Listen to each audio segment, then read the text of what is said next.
This episode of the Doing All Right podcast is presented by our friends at Prize Picks. And we are back with a running back edition of the Doing All Right podcast, man. Hey, look, sometimes you got to center yourself for the camera, Brad. It's all good. Maybe I leaned. Maybe you were leaning. I was leaning. Listing to one side. Brian, I'm very comfortable. Put me back on one, please. I was very comfortable just hitting on the side right here, but it's cool. I'll get back in my. There we go. Brian, I think we had a little success yesterday. Yeah. With the little exercise that we did. Yeah. I don't call them games because you do games because you a game show host for real. I'm a game show. Bob Barker and I were born on the same day. So game show host guy. I like to do exercises. Yeah. You know what I'm saying? I like to, have thought discussions, and the comments received it well. And they did. I like when I can teach you new slang and verbiage and nomenclature, Brian. You know they like that, yeah. So now you know what lookout mean. Right. So shouts out to you there. We kind of touched on it in a joking way yesterday. Yeah. We kind of laughed and hee-heed a little bit. But I did kind of want to talk about some cause and effect for a second. CJ Goodwin retired. Yeah. We ain't got to talk about CJ Goodwin per se. We ain't got to talk about CJ Goodwin. Had a nice party. CJ Goodwin saw the clips. He had a party? Yeah, he had a party. He had a retirement party. So his ass been knew he retired. Yeah, he had a retirement party, man, and I think they promoted it. There's some venue that promoted it. Mm-hmm. So maybe by doing the promotional that way, CJ got a little cut off his retirement party. I wanted to ask you balloons and tables and big pictures of him. I just wanted to just ask you some things, Brian. Sure. As a player personnel guy. Yes. Have you ever had to deal with an untimely retirement? If it's January at the end of the season and you retire, then cool, bet, no problem. Have you ever been in a situation where, all right, y'all, we went through OTAs and we might be done building our roster and what we about to do is what we about to do? And then next thing you know, somebody go, I don't want to do this no more, coach. Like Andrew Luck retired during preseason. Frank Ragnow, I believe, retired right in the middle of team stuff going on. Have you ever had to deal with an untimely retirement? I'm trying to think. I know of them. Mm-hmm. The one that comes to mind. And tell the story. No. The one that comes to mind, and I wasn't involved with it, but the one that comes to mind is, when did Travis Frederick retire?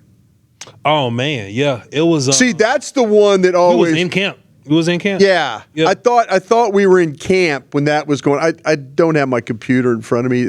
Shame on me. I got my roster and notes and stuff like that.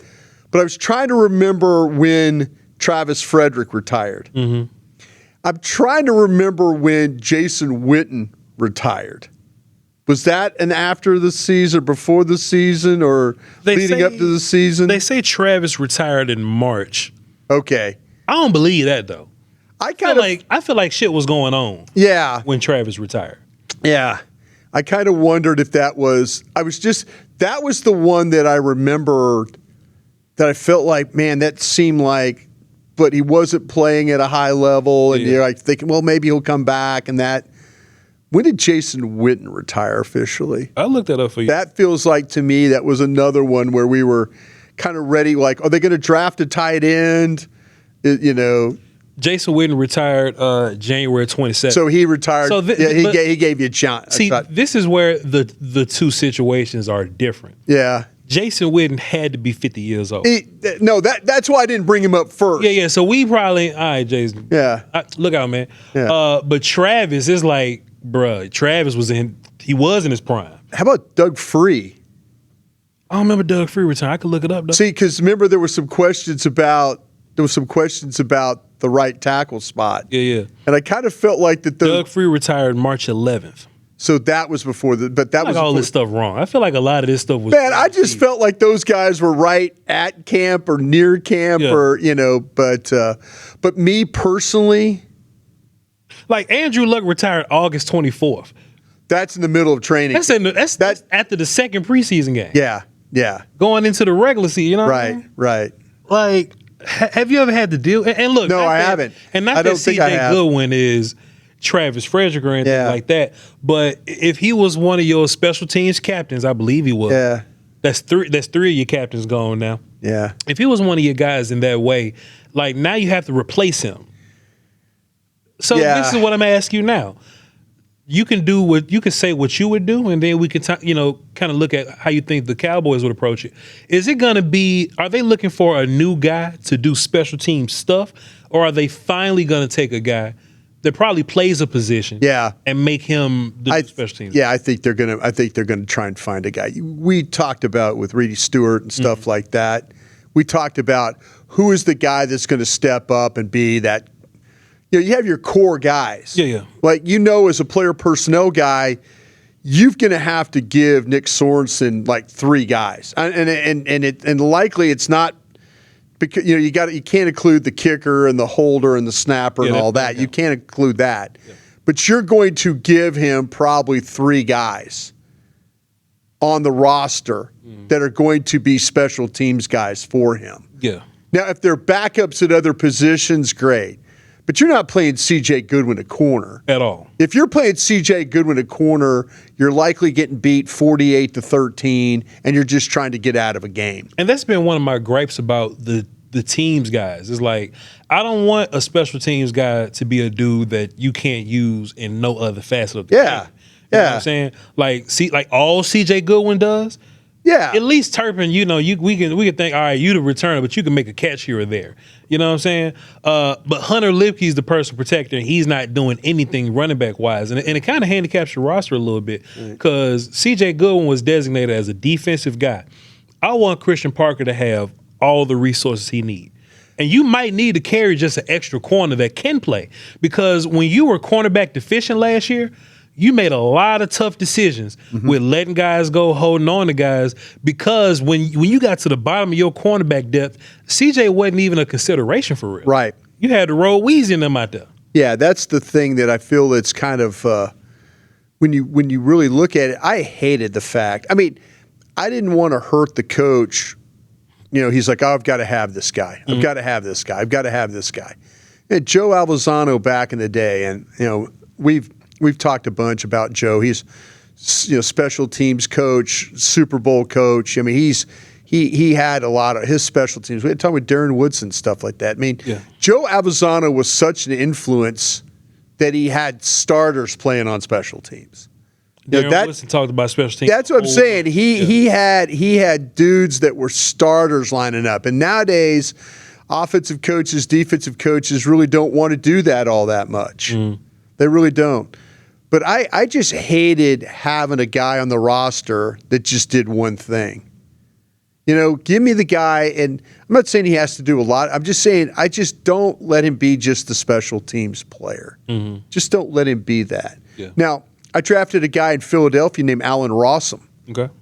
Allen Rossum was in Notre Dame, was a defensive back, was a cornerback. But Allen Rossum made Pro Bowls because he was as a returner. He wasn't a great corner, but he was a nickel corner. He could play enough in the defense to where if something happened, he wasn't going to let you down. Sure. But he was a Pro Bowl returner for a number of years. Yeah. So that's where when you draft a guy like that, I'm not just looking like, I'm looking at Turpin right now, and I'm thinking, just put him at returner. He doesn't need to be doing anything else. Because I think that's affecting having him on the roster and having him play meaningful offensive snaps is killing me in the return game, I think. So I'm not interested in I'm trying to figure out, let me get my wide receiver set. But there's I hate this would that be an exception? Is Turpin like an exception was CJ Goodwin an exception? I hate having exceptions on my team.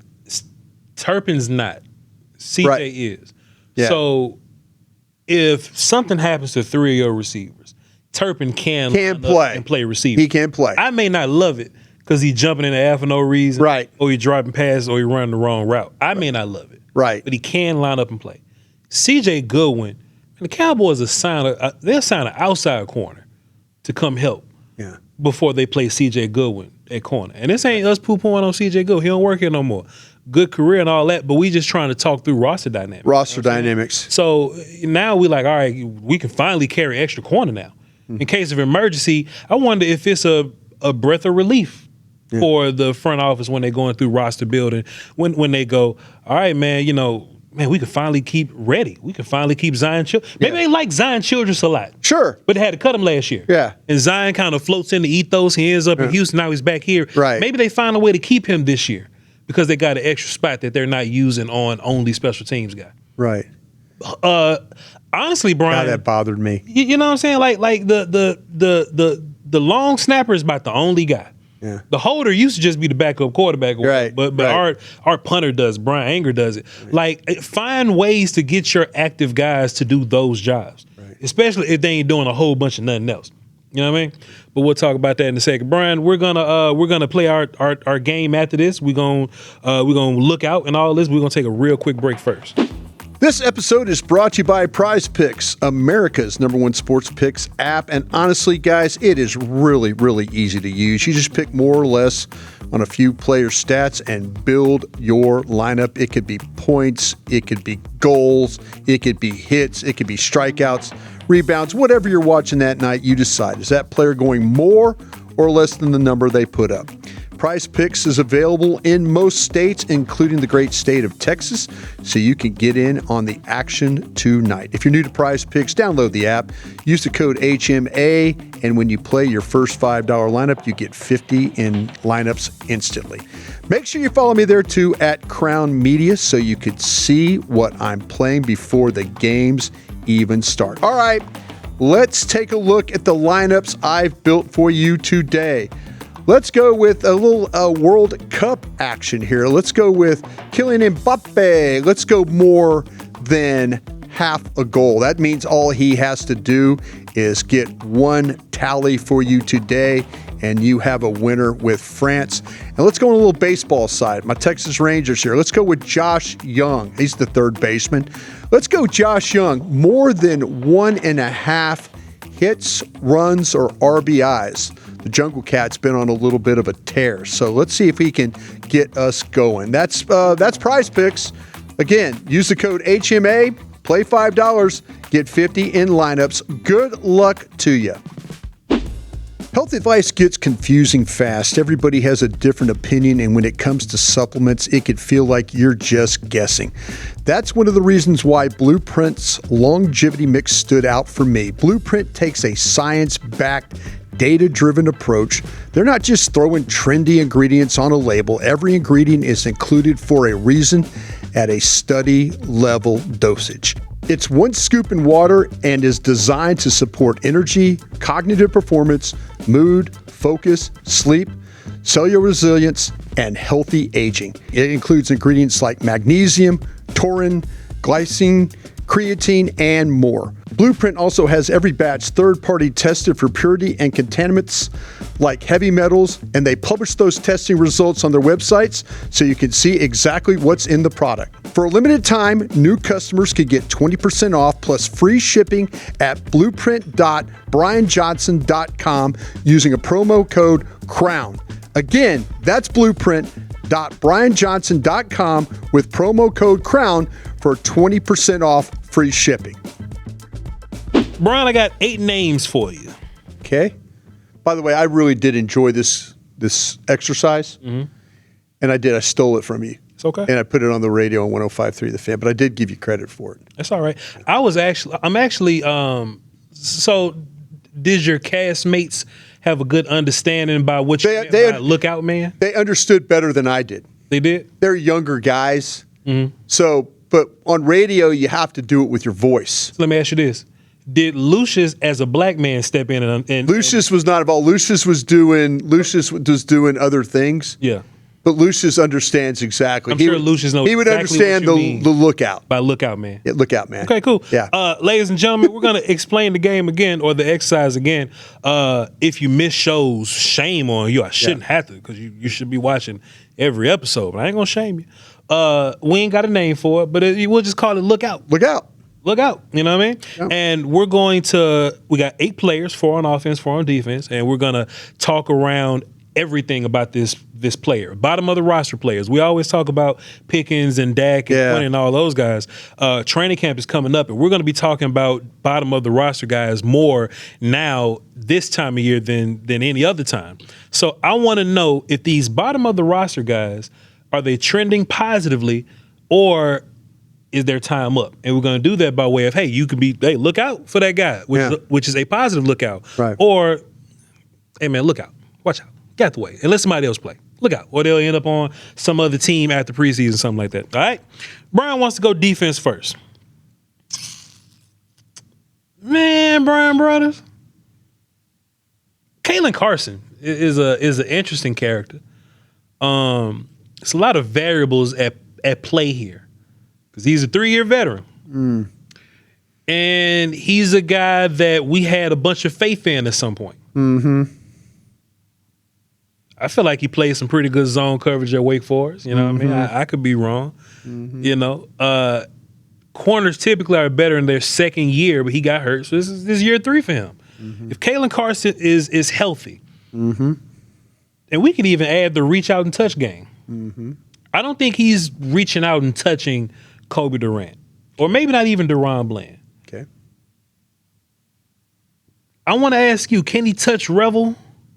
How far away is his seat from guys like Reddy Stewart and Weezy Bridges? Does his experience, come into play? You reported, because you was at camp, that Caelen Carson probably looked a little more slick than Revel did, Bryan. Yeah. How we gonna look out for Caelen Carson? This is going to get me in trouble again. It better not. Gets me in trouble. Because for clarity, this is one of those players that you can honestly play the game or do the exercise either way and make a good case. Just for clarity, because people do miss shows and y'all shouldn't. If y'all watched the last episode, Shamar James was this guy last year. Yeah. Last show. Yeah, last show. Shamar James was a guy that didn't go either way. Yeah. And they're not the same draft class, but same round pick, actually, 5th round pick. Right. How are we looking out for Caelen Carson, Bryan? This is a guy that gets you in trouble. This is a guy that gets the scout guy in trouble. Man. This is the guy that Bryan Broaddus looks at and goes, look out. Because the things that you've seen, but on the same breath, you could also look out. Yeah. Same breath. Yeah. You go, look out. Or you can go, look out. Yeah. Because he has at times at camps shown the ability to make plays. The movement, the awareness, the skill level he plays at. But then again, you see times where it's, wow, he didn't play that one very well. Boy, he didn't look very focused on that play. Why do you let the guy run by him? Those are things you could do with this guy. I got in trouble with this guy last year because I felt like he's a look out. Yeah. Look out. But he might be more now a kind of right on the fence of that. And it makes it difficult. I want to believe that he's a lookout guy. There's people out there that probably say, look out, let somebody else play. Yeah. This is a very, very important year for him. Sure. Because he has got to show consistency and he's got to show health. Every time that you feel like that he's making a little bit of some headway, he's looking good, then something happens to him and he's missing 3 or 4 weeks. 6 games in 2024, 8 games in 2025. There we go. That's what I'm saying. Just when you see it and then you go, okay. And then you realize he plays half the games, or he plays less than half the games. Yeah. It's a very difficult player to play this exercise with. Me personally, I'm the lookout guy. I could fully understand why people are going, look out. Here's the grave danger that we in, Bryan Broaddus, is Caelen Carson in real life should be a lookout guy. Sure. But your cornerback room got so many question marks. And to be fair, Caelen Carson's one of them. This might just come down to who's the healthiest. Right. At the end of this season, your starting corners in week 17, 18, 22, whatever, it's probably going to come down to who's the healthiest. Right. Devin Moore got injury concerns. Caelen's got him. Revel's recovered from his, we would say, but we'll see. Yeah. DeRon Bland got him. Kobe Durant is the only one that got no question marks. So really, you could just throw a bunch of these guys at the issue. They all might end up starting at different points this season. So you have to look out for it. I do believe that players make a year 2 leap. I do think players are who they are by the time they're in year 3. Revel in year 3 might be better than Caelen Carson in year 3, but year 3 Caelen Carson might be better than year 2 Revel. Revel only playing 7 games last year. Right. You know what I'm saying? So it is interesting. It's worth discussing. And I wonder, and this is the big thing about cornerback too as well, Brian, is like Christian Parker's system. You know what I mean? If you Sauce Gardner, but you don't get it, yeah, I think you'll have a hard time here. I do too. You know, Trey Diggs may be, and look, I don't even know if this is still the case. I'm not gonna look at folks. I don't know.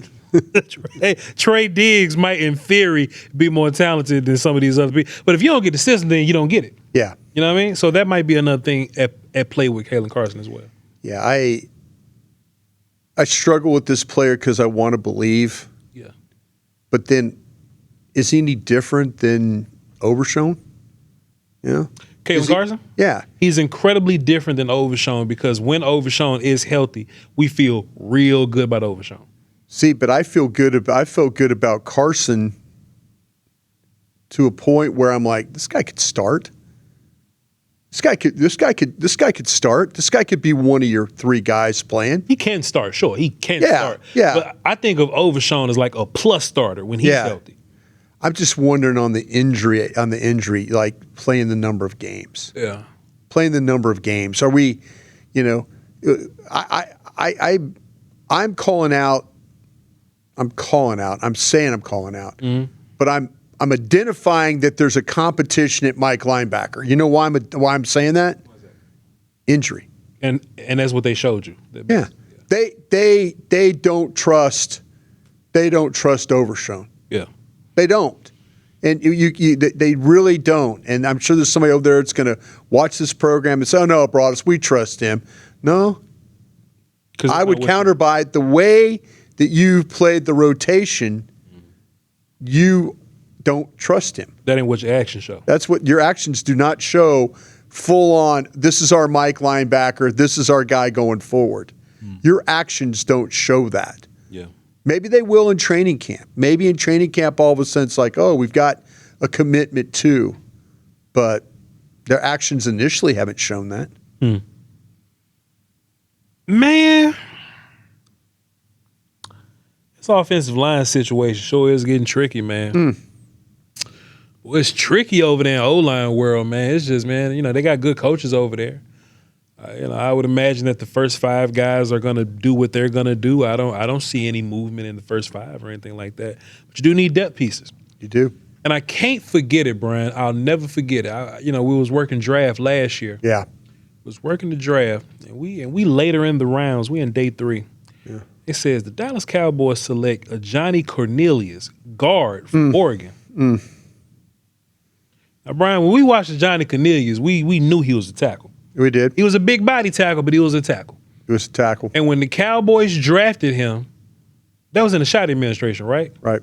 Same administration. When the Cowboys drafted him, they did say guard from Oregon. They did. And then they'll practice him at tackle, I guess, here or there, Brian. We haven't talked about Ajani Cornelius at all. Yeah. When we get to camp, is he gonna be a guy that's making a push for one of those guard spots? Is he gonna make a push for the backup tackle spot? Can he reach out and touch Drew Shelton, Brian Broaddus? Where is he at in relation to Nate Thomas? The Cowboys need offensive line depth in the worst way. It's as worse as it's been in a couple of years. The Cowboys have always had good backup offensive linemen. Yeah. This is the first year it looks a little weird, Brian. Ajani Cornelius, where we at with him? Man. I know, Brian, bro. I know.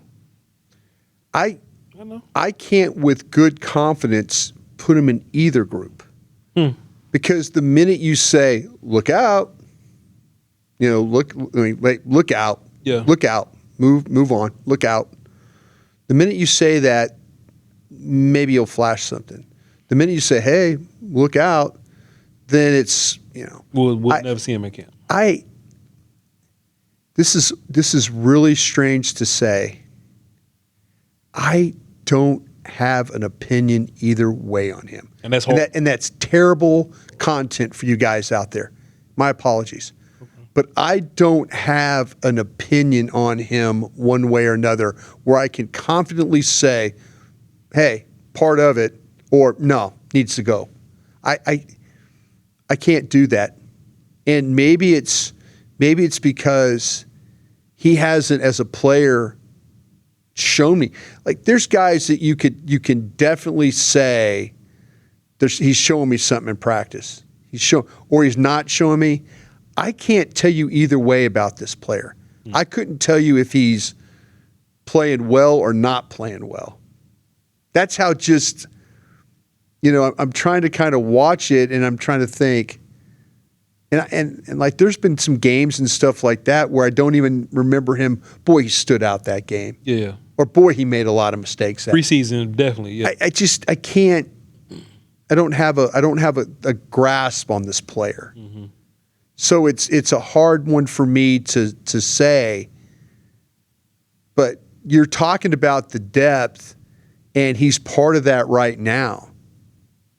But maybe this is the training camp where I notice him more, because I did not notice him at all to the point where I could say that this is a good one going forward or not. You watch offensive line play? Yes, sir. All the time. Yes, sir. I mean, that's like your baby. Yes, sir. And I feel like that I know this team pretty well, but this is a blind spot for me then. Mm-hmm. This particular player is a blind spot because I don't know. And this now needs to be what I need to do. I need to sit down and go watch him play preseason games. We should definitely do that. Because I feel terrible that I'm coming on our channel and our show. But it's not your fault that he hasn't jumped out to you. There are players that jump out where you could definitely tell. And then there's guys that like, wow, are they doing anything to grab your attention and put them in a position to where you want to talk about him as, oh, no, that's a solid backup guy right there. Yeah. That's a guy that can compete for the swing tackle spot. The fact that they've had problems at right tackle and problems at left tackle, and he hasn't been a guy that's another one of those things like, well, is the team pushing him for? What if I were to say to you that it takes him a year to get into his man body, and this is where because Nate Thomas, it took him till his second year, right, for us to notice him, right. And the Cowboys is almost like the depth chart is dictating how much we pay attention to Cornelius right now. Right. You know what I'm saying? And when we get to camp, I'm gonna have all this in mind. I'm gonna hyper focus on him. You know what I'm saying? But I think it's an opportunity for him.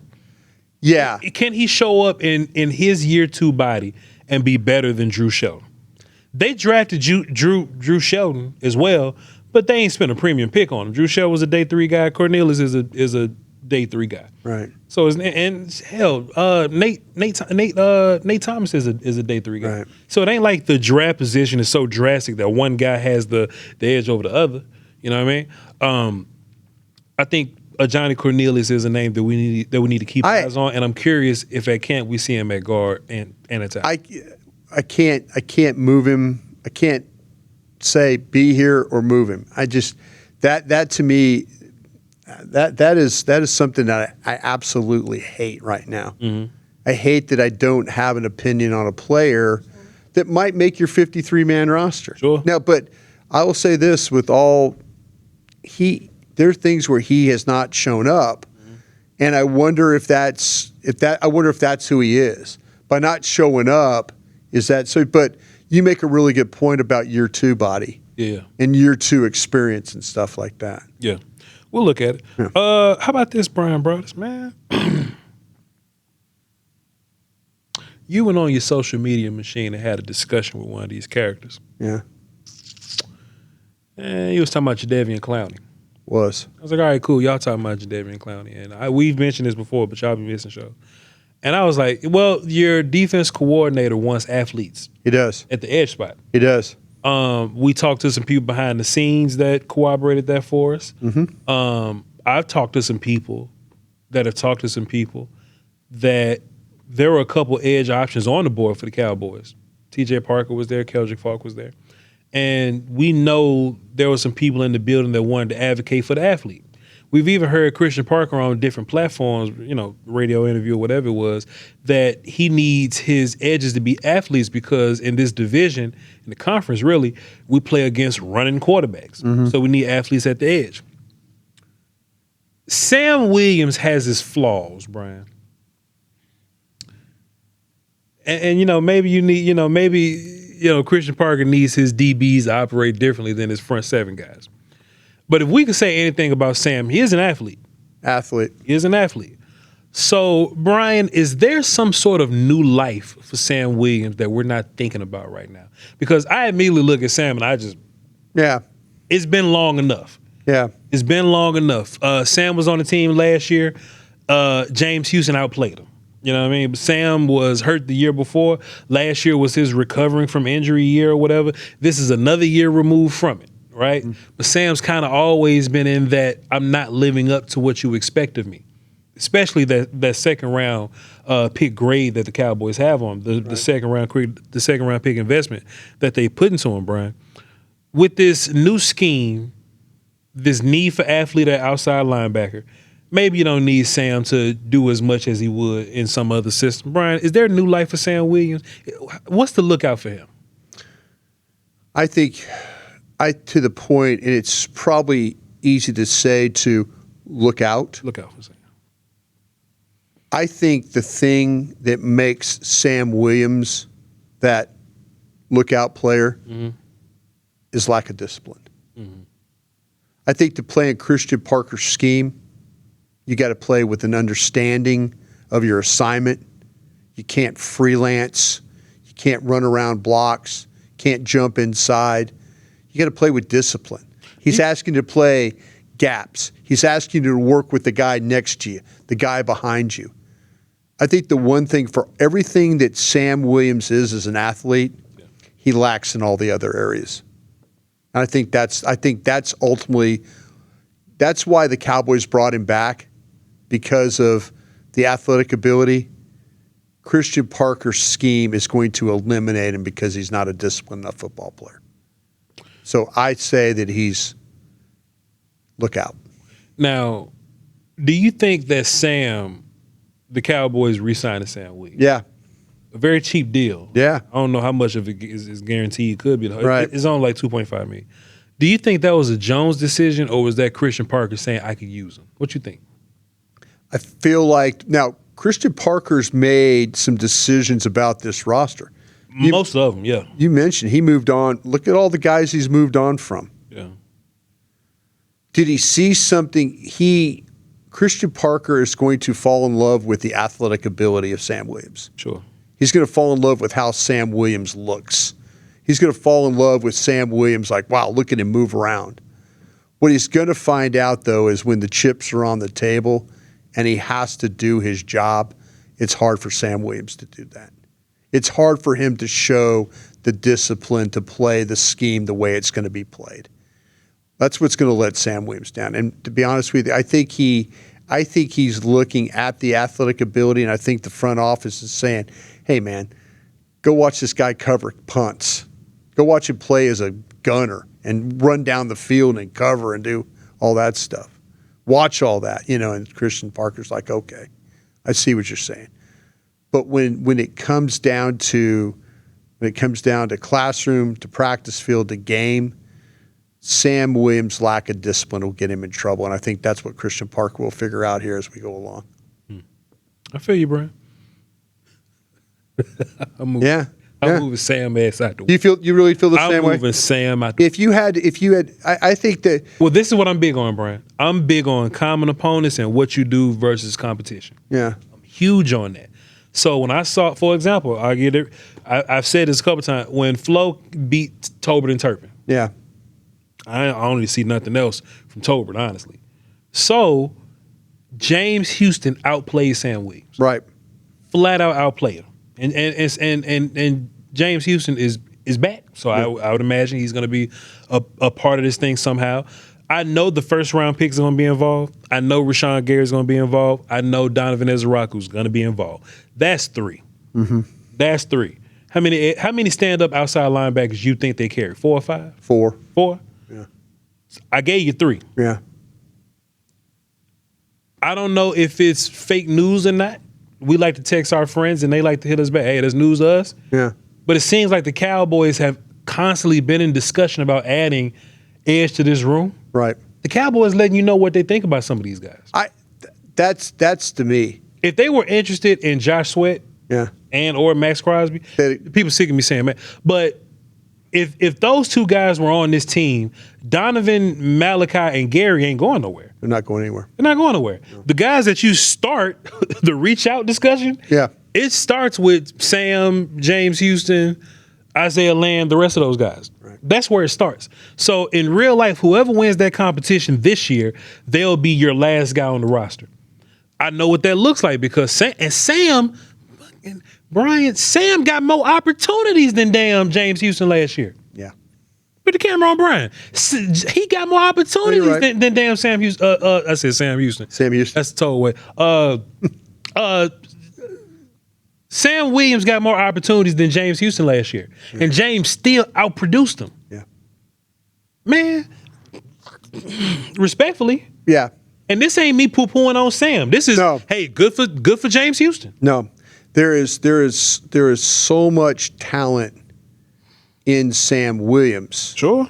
The problem is for 3 years we've watched him at times play to that talent level, but there's always something holding him back. Sure. And I think it's I will die on that football hill that the lack of discipline is the biggest issue for Sam. It's not athletic ability or talent or anything like that. Yeah. It's just the lack of discipline is what hurts him. I feel you, Mr. Broaddus. I'll be doing some research while we're up here talking. I just want to look at some of these numbers while we're talking here. Let's go to the offensive side of the ball here, Brian. Sure. And I won't say this upsets me a little bit, but I am curious about how the conversation shifted in this way. The Cowboys are solidified with Javonte Williams at running back. Yeah. Certified. He ain't going nowhere. Right. There were times last year where the Cowboys didn't trust the backup situation to a point to where they only carried 2 running backs on game day. It was Javonte and it was Lipke, and Lipke did team stuff. Yeah. Mafah was on the IR stuff, but just Jaydon wasn't even active. Mm-hmm. Eventually, we got to a point to where Malik Davis entered the conversation. And Malik Davis, I just talked about competition and common opponents. Malik Davis took the job from Jaydon Blue. Yeah. He took it, Brian. And it wasn't just like Malik was better than Jaydon Blue.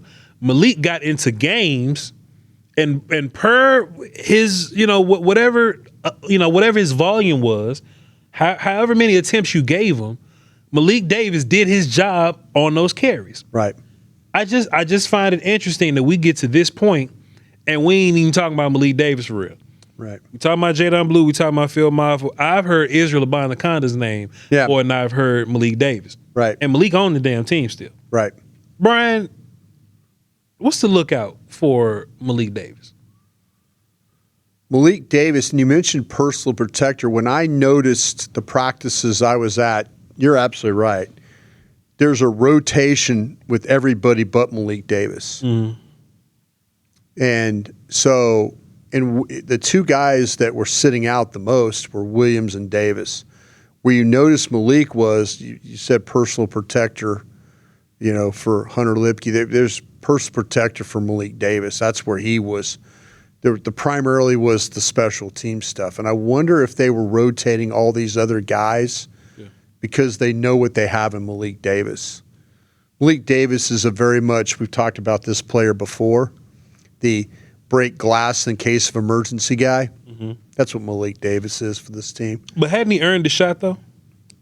Oh, because at some point Rico Dowdle was that guy, right? Yeah, and they've clearly you say earned a shot, but they clearly have pigeonholed him into, we can always go back to him. Sure. We could always go back to him.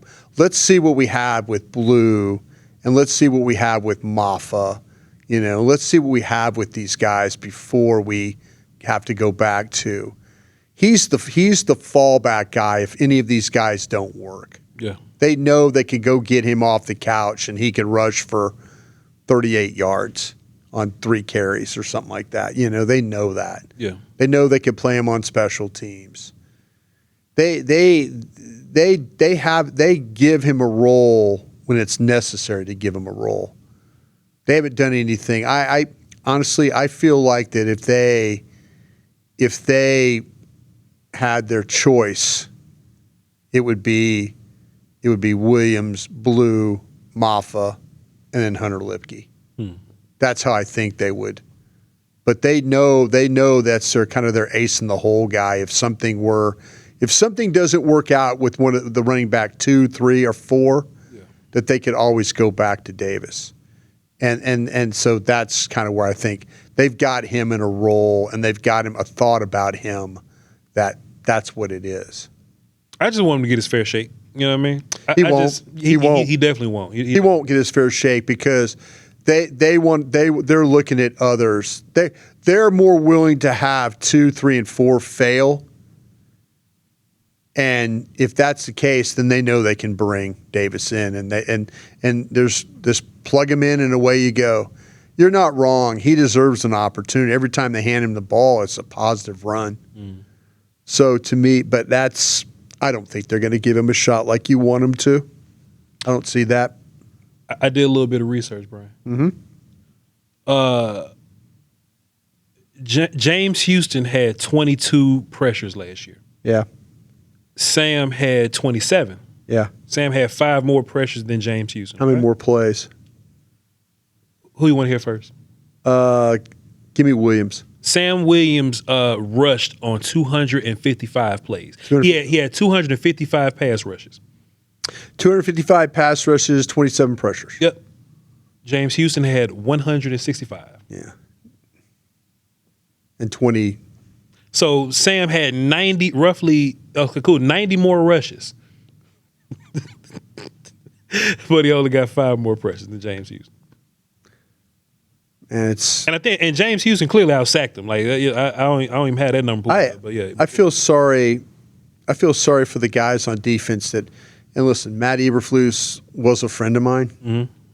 He ain't text us back, so no, he doesn't. He really is not too happy with my discussions about him. It's all right. You wasn't wrong. James had 5 sacks. Sam had 1. Go ahead. I feel sorry for the guys on defense that had to play with that staff. I really do. Yeah. That staff did nothing to help those players. Sure. They really didn't. Yeah. Brian, do you think Jonathan Mingo's 4th-round pick trade compensation factors into him making this team or not? No. What's the lookout for him? Look out. Is that because of Flo's emergence, or is it just because they've got receivers that are better? That was a misevaluation. Misevaluation on Mingo? It was a misevaluation. Not all the time big, good-looking, athlete-looking guy makes it in the NFL. We've seen guys that look like you and I talk about them. Treadwell's we look at these guys. Boy, what a good-looking player. God, it's a good-looking big old guy. Look at that guy. Look at that guy catch that. No. I don't think they're married to Mingo at all. I think after the first 2 years of this, I think they realize do they want Mingo to step up and be that guy? Sure. They really do. I mean, you don't want to look bad on giving up a 4th-round pick, but this you hit a home run with Pickens on the 3rd, you miss this one. I don't think there's anything holding Mingo to this roster if it comes down to it. Yeah, I really don't. Yeah, I would agree. The one thing that was so telling about Mingo to me is when we're in camp and Dak is the quarterback, all the receivers look good, because that kind of elevates those guys. I ain't never seen Mingo really jump out when Dak was throwing the ball to him. Yeah. So if you can't shine and Flo was shining at that point. Yeah. If you can't shine at that point, then I don't see. There were a lot of times where coming out of Carolina, we were talking about Mingo as like, gosh, he's open. They can't get him the ball. But but Mingo has not done one thing to distinguish himself.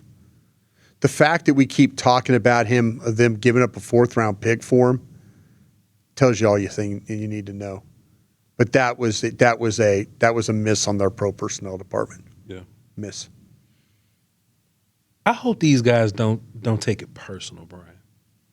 I just hope these dudes don't be taking it personal. Because I'm about to tweet it. And look, this is a quasi-messy tweet, but y'all remember Mingo and Tolbert were fighting for wide receiver too? That was a real-life battle. That was a real-life talking point. That was one of those. It's one of those May, June discussions. July, you're talking about training camp battles, which we always like to bring up because we're trying to create content and create content in a good way. But yeah, keep an eye on Mingo. Keep an eye on Mingo. No, him, Tolbert. They've struggled with that. I mean, they hit on Flanoy. That looks legitimate, but. And they hit on the Pickens trade. To give him a 3rd-round pick for basically an All-Pro player, that's big time. So, for every Mingo you have, the hope is you grab a George Pickens, and I think that's what they did. I'm glad that Mingo didn't deter them from keep trying. Could have been really easy not to. They basically doubled down. They're like, "Oh, we give a 4th for Mingo? Huh, watch this. We'll give a 3rd for this guy." Mm-hmm. There are people around the league that were laughing at him for that. Yeah. People in Pittsburgh, talked to people in Pittsburgh, and they're like, "Wow, we were surprised we got a 3rd-round pick for him." But look at the result. Yeah. But Mingo is the fact that we're still kind of talking about him and what he was got for. Is all you need to know. Yeah. Let's see, Brian. Let me see. Let's do 2 more. Okay. Let's do 2 more. Man, Brian, it was just like yesterday, man. It was like, man, I remember, boy. It was like, boy, Markquese Bell might be playing linebacker for us, boy. Yeah. How about that? Man, you live in so much lack at the linebacker position. And then we kind of go through some more stuff. All right, Markquese Bell, go back to safety. It is what it is. And, these safeties in Cowboy land, they kind of fit in archetypes. Yeah. You're either the cover rangy guy or you're like the box run stopping dude. Right. And Markquese Bell was supposed to fill the shoes of Donovan Wilson when that time was done. Mm-hmm. And Wanye was supposed to fill the shoes of Malik Hooker when he was done. Right. Cowboys safety play has been some nonsense for a long, long time. It has been. Now, Brian, Malik Hooker's still here, but he's currently your 4th best safety. Right. Currently. Mm-hmm. So good on the Cowboys for kind of pushing him down the roster. Mm-hmm. Wanye Thomas played for somebody else. I don't know if he's starting over there, but he over at Indy. I don't know what that means. Mm-hmm. Donovan Wilson don't work nowhere right now. Right. Time out. Do you think Donovan Wilson get a job around camp time, or you think that the type of safety he is, the league doesn't have room for anymore? I think there's people that had questions about him coming out, about his ability to cover. Mm-hmm. They didn't have any questions about his ability of tackling toughness and being that ain't physical. I think some people question really mentally how he was as a player too. I think there's people that coming out of Texas A&M, they're like, this guy is not. This guy, and when I say smarts and stuff, it's football, guys. I'm not talking about, he can't spell cat. I'm talking about when you look at football intelligence, there's things that he lacks. You can clearly see that in the game when he's playing. Right. You could see there's reads that he makes. He's slow to react in some areas. Mm-hmm. These are things that people see on tape. Why do we want to have a banger safety guy that doesn't put himself in position to make plays? I think that's the problem right now with Wilson is we all love blowing people up and creating turnovers or getting on the ball or whatever. Yeah. We love that. But we also hated the fact that he was slow to react and slow to make plays. You saw a lot of plays down the field, a lot of the mistakes that they had. It's not all him, but he had a hand in this stuff. And let's say this too. In watching OTA practices and all that with Bell, Bell might have got a little bit of a reprieve with this new staff because when they were working with the ones, when Hooker and Thompson were out, he was getting a run with the first team Where I feel like that I've missed on Bell, I thought he was a better cover guy, and he might not be. If there was a reason people were advocating for Bell last year, it's because they felt like he covered better than Donovan Wilson. Than Wilson, yeah. But Bell got in the game, and they took advantage of him just the same. The times that Bell played in space, and you kind of felt like down in the box, we saw him make 1,000,000 tackles for Dan Quinn. Yes, sir.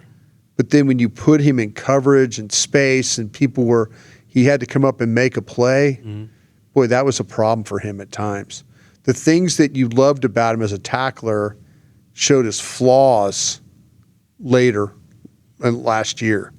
So, but I think that this current staff is going to try him to see if they can get something out of it. Because when he does get in position to tackle, he can get guys on the ground. Yeah. But will he be able to cover enough? Will he be able to play with range? These are all things that killed Wilson. His awareness was really, really low, and I don't think Bell's awareness is really, really low. But I just don't know if Bell can cover as well as he needs to play in the secondary. What's his lookout? I think that, boy, they're telling you that, hey, look out. This could be a guy. They're telling you that. Me personally, I think he's a lookout. If we look at the Cowboys safeties, not named the dudes that we normally talk about all day, every day, Bryan. Markquese Bell, Julian Woods, and Elijah Clark. Yeah. Do we see those guys being a part of this thing at all? Man, I had a lot of hope for Woods. I had a lot of hope for Woods. He was a guy that was on film. He could do a little bit of both. There was a lot of things that you kind of, wow, this guy's a tackler. He defends the pass. He plays in coverage. Looks like he's in good position. Looks like he's not out of position. The Clark to me has a lot of feel for the position. He's not the biggest guy, but I do like his smarts. Yeah. I like how he kind of has a feel for where he needs to be. Sure. He doesn't look out of position. If you told me of one of those three that possibly could stay, I think it'd be Clark. And I'm banking that on because I think the football intelligence is better than the other two right now. And Bell, like I say, I have worries about Bell covering. Yeah. I think Clark and I think Woods, I think they can cover a little bit better, and they're probably a little bit more in tune to what they're going to have to do scheme-wise. One last thing on these safeties, Bryan. Does it affect your decision at all that the only long-term options that you have as safety are Jalen Thompson and Caleb Downs? Hooker's on a 1-year deal, and P.J. Locke is on a 1-year deal. So after next year, your room could be wiped out. Does that kind of change how you envision some of these younger guys, Wood and Clark? Yeah. I think they're, they took a big swing at this thing this time around. And you know what? This is something we might need to think about going into the future. Depending on how Moore plays corner, if Moore looks like that, he could play with good awareness in zone, look at him stay with guys in man and all that. If Moore looks like he's capable of that guy we saw at Florida, maybe you don't make this switch. But if there's some things it's like, maybe this guy is more adapt to playing like as a free safety. I forgot all about this, Bryan. Markquese Bell signed a 3-year deal last year. I know. But I think a 3-year deal, it says a little security for you and all. What they do, they sign Wanye Thomas too, right? Yeah, Wanye got it. And they signed Wilson too, right? Yeah, for sure. I don't see that as anything keeping me from doing anything, but I wouldn't be surprised if there's a day that we wake up and they're playing Moore as a free safety. With his body type and maybe Devin Moore, the rookie. The rookie from Florida. Yeah. Got one more for you, Bryan. Okay. We talked about. Okay, we get boom. You want to go offense or defense? Let's go defense. No, we go offense. We just talked about defense. Let's go offense. My bad. I kind of like both of these guys. Okay, cool. Luke Schoonmaker, man. Yeah. Like a make or break camp for him, huh? Yeah. Brevin is rising dramatically. Yeah. Quickly. Yeah. He damn near beat him last year. Right. I'm not at liberty to say why Luke Schoonmaker got some of the looks that he got. Mm-hmm. I want to say that they kind of forced the ball to him a little bit. Yeah. Last season, Brian, it was kind of frustrating to watch. Sure. I would have rather them throw the ball to somebody else, but hey, it is what it is. They threw the ball to him. Not to be mean to Luke Schoonmaker or anything like that, but quickly, Brian. This is me. Okay. Look out, Luke. I ain't trying to, you know what I'm saying? Yeah. Where you at with Luke Schoonmaker, Brian? What's the lookout on him? And Trigg is here now. Yeah, this is where I'm at on all these. We have Brevin Span Ford as a hey, look out. Hey. Look out.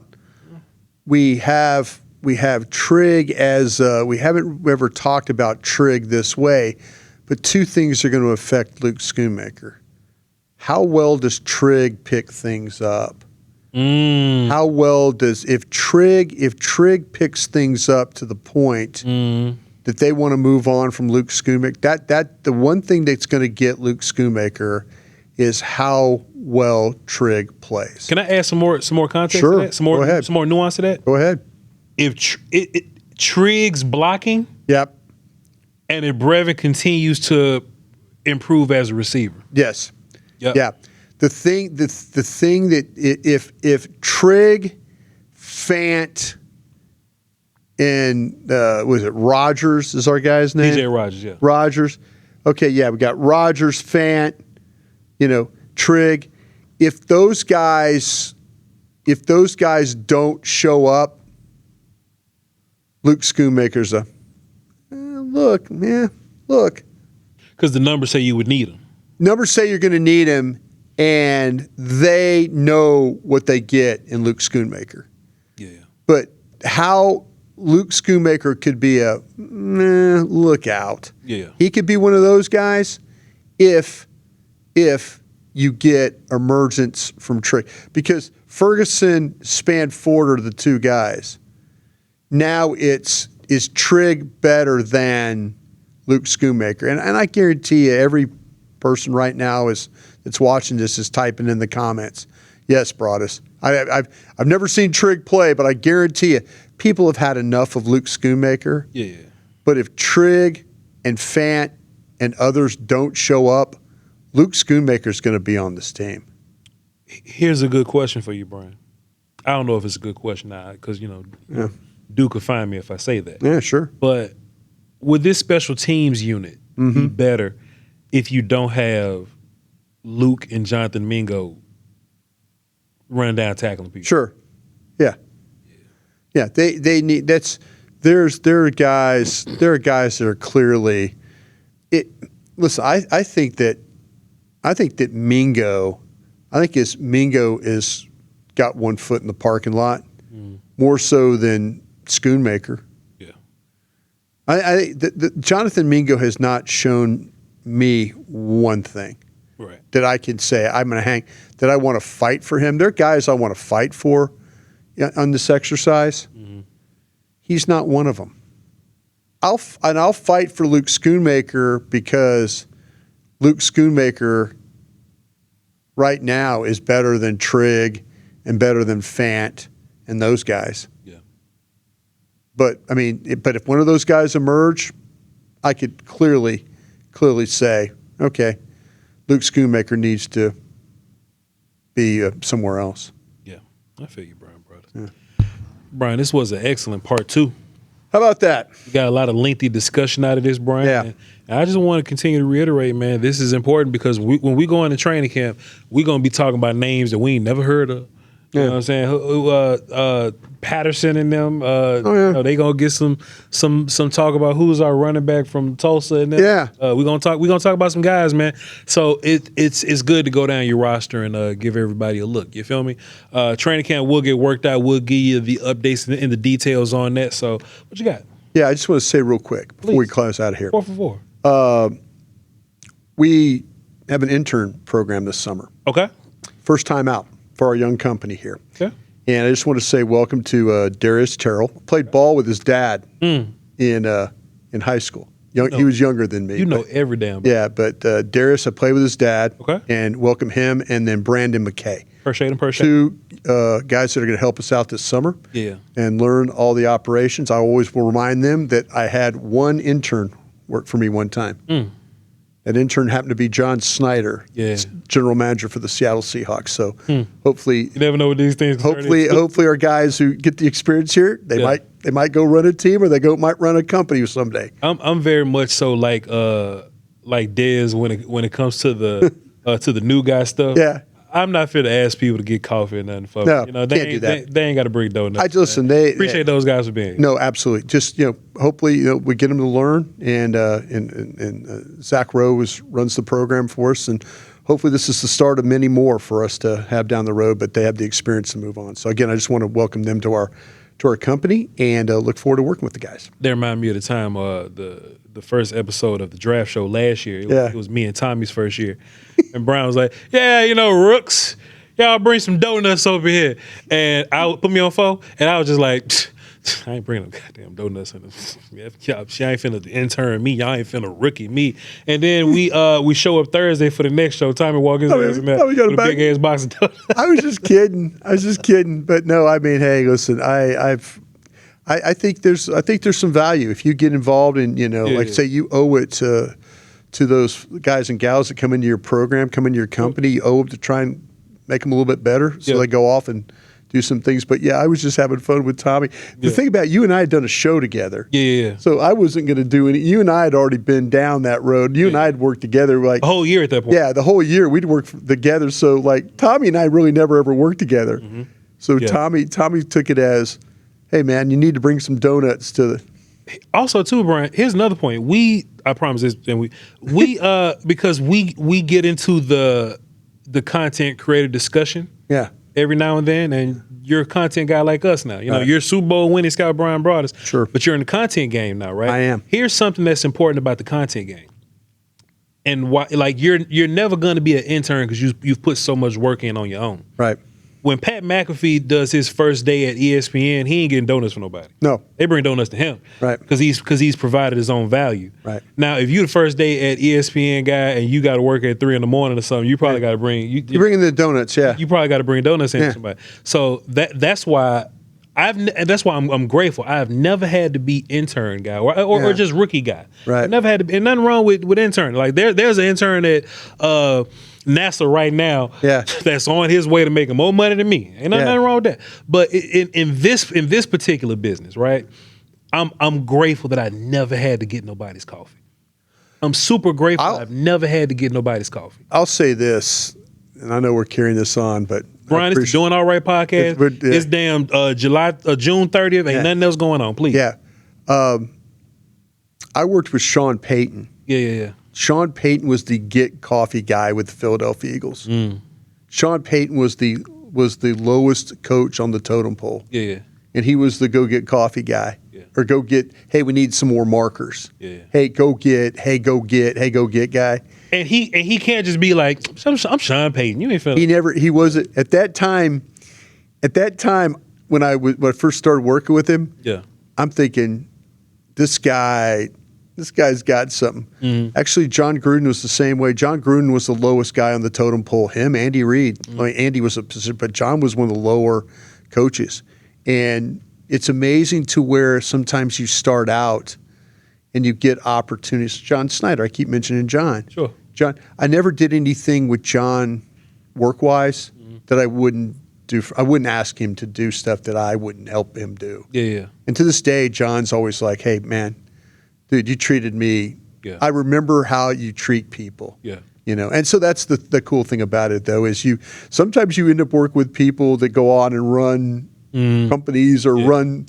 Damn, I remember there was. Yeah. And they go back and they say, hey, well, I remember, and it's just how you treat people. Yeah, for sure. But you got to, if we're all in this thing, you just try and help them learn a little bit more, get a little bit better going to the next gig and stuff like Brian, that. It'll be really cool. I don't know how we could do it. Yeah. And this may never happen. Yeah. Definitely not this year. Yeah. Because I need the money. But at some point in the future, let's do like a scout school thing. Yeah. Let's do a scout school. I agree. There's a lot of people that want to get into it. Yeah. And I think it'll be a fly piece of extra content. Yeah. To where, hey, Voch, you know, I'm a YouTuber and I kind of want to get into draft content. Right. I'm just starting. I got 30 subs on my YouTube. Yeah.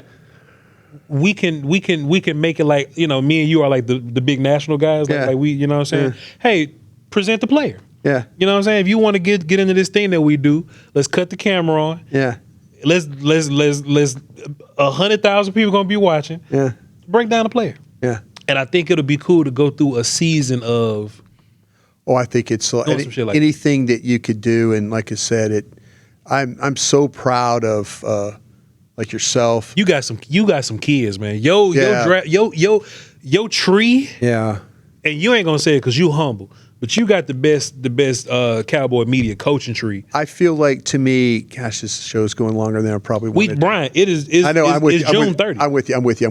Hope everybody stayed with us. They ain't going nowhere. The thing that I'm the most proud about is, I think I've worked with some guys and gals. Yeah, for sure. That could be the next Daniel Jeremiah. Yeah. That could go on TV and be, you know. I think you could go on working. Dane Brugler's doing amazing right now. Dane Brugler was he was your first guy. Dane Brugler was working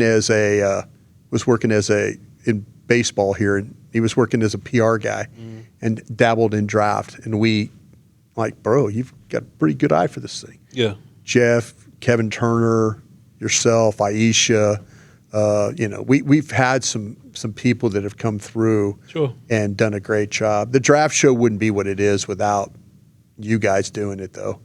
I just was there to kind of make sure that you guys didn't trip over your own feet. Yeah. But you guys developed, and we developed a lot of really talented folks. I'm proud about that. I'm super proud. I say this about Aisha real quick. Please. Aisha was, I sent her to the Senior Bowl scouting school. She had a really nice experience. Like, Aisha Morrison is going to be an NFL scout. She is going to be a scout. Someone is going to hire Aisha Morrison to evaluate players for them. That's hard. Yeah. That's hard. She's got that kind of talent. And she might not be my best one. But she's got the talent and the eye to do this and do it at a very, very high level. Very high level. That's awesome. Yeah. In Crown Globe Media in the year 2029 or something. Yeah. We're gonna come up with a scout school. I hope so. We'll come up with I hope so. It'll be a lot of fun. Be fun. Bring everybody in and do that. We're not bringing everybody in because some people may be trying to hurt us, and I'm licensed in 32 states, Brian. I don't want just miscellaneous. Oh, you and Zach, Zach. We're gonna have to vet the clients. You know what I'm saying? I got you. But I do think it'll be a cool thing to do. To just kind of. Oh yeah. Absolutely. We'll be working on the logistics of that. All right. Yeah. Appreciate you. Appreciate our interns in the back. Me and Brian won't. Darius, Brandon, welcome. Welcome. Zach might make y'all get coffee or something, but we won't. It's not that far of a walk. Hey, there's a walk. Tie y'all to the goalpost. Yeah, exactly. It's not that far. Carry the pads. Yeah, carry the pads. Yeah, carry the cameras up. Yeah. Appreciate y'all for tapping in with us, though. We love y'all to pieces. Even when we stray away from football, sometimes I know you guys would like to get involved and just hear that conversation as well. Yeah. That's a good thing about it, you know. Yeah. If they didn't want to hear it, at least we got the football out the way. They can just cut it off. But I know a lot of y'all do like when we veer off the path a little bit. And look, when regular season come around, ain't gonna be time to talk about. No, we ain't be time to talk. Yeah, shit, we got to get to work. We got to get stuff done. Yeah, you know what I mean. So enjoy this time. Training camp is right around the corner. Me and Brian will be present there. We're working out the details now, so y'all stay tuned. We'll be doing some Crown Global stuff. If Brian's gonna be out there, I'll be on the Iron Throne. If I'm out there, Brian will be corresponding from the crib, and we'll do it that way. Appreciate y'all. Crown Global Media. .com, CrownGlobeMedia.com is where you find everything. We're running our 4th of July Independence Day America 250 shirts. How about that? Y'all be sure to tap in, support, hold us down, love y'all to peace. And if you ain't, if you just don't rock with that, you can get a Doing All Right logo, whatever garment. Knock yourself out. The clips are up there as well. CrownGlobeMedia.com, Crown Globe Media on Twitter. And I'm Voch Lombardi. We'll catch y'all tomorrow. Voch and Friends tomorrow. Or Voch by itself. We'll figure it out. Crown.